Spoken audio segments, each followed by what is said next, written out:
Hi, this is Chris Foster, Senior Editor of Triathlete Magazine. We're here today to take a look at Hoka's brand new Clifton Edge running shoe. But before we bring that out, we'll talk a little bit about Hoka. They've been a brand that have always kind of been into pushing the envelope a little bit and thinking outside the box. Just about a month ago, one of our other websites, Podium Runner, reviewed their new 10.9 downhill running shoe. And I don't know if anyone saw that, but it's just like this insane looking running shoe with a huge heel tail off the back of it, with the idea being that you can run better downhill.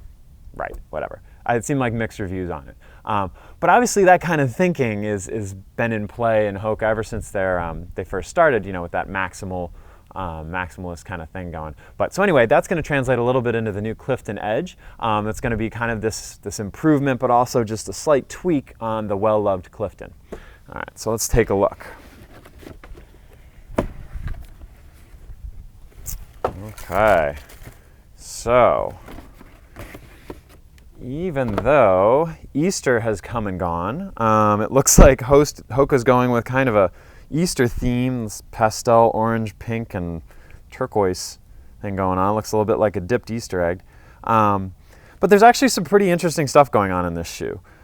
First off, you've got this kind of debossed TPU yarn in the upper. It's kind of cool. Looks like, you know, that kind of 3D woven thing that we're seeing a lot of. It's a little more protection in the nose, and then definitely a pretty light weave in the top. So that's really cool. You'll also see this really huge vertical heel tab. I'm interested to try these out because as someone with kind of sensitive Achilles, this like scares me a little bit. But at the same time, this could be a really cool way of getting the shoe on in transition, because a lot of Hokas traditionally have had a heel loop, but obviously this one doesn't. The next thing you're going to notice with this shoe is this pretty big heel tail. It's not as big as the 10.9 that Podium looked at before, but it's definitely notable. I mean, it's a pretty big rocker for someone who is a huge heel striker. This definitely isn't going to make them less of a heel striker, but it might be better for their mechanics, maybe prevent injury. Certainly, I'm going to be interested to see how this feels.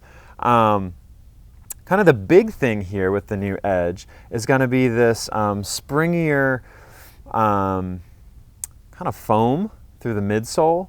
That's supposed to give you a little more response. I mean, it's not going to be anything like those carbon-plated shoes that, you know, even Hoka has one, the Carbon X, and then I think they're going to have some other ones coming up soon.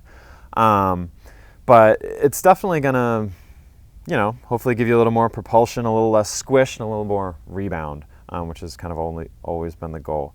Those are kind of the big highlights on the Clifton Edge. It's a pretty lightweight shoe.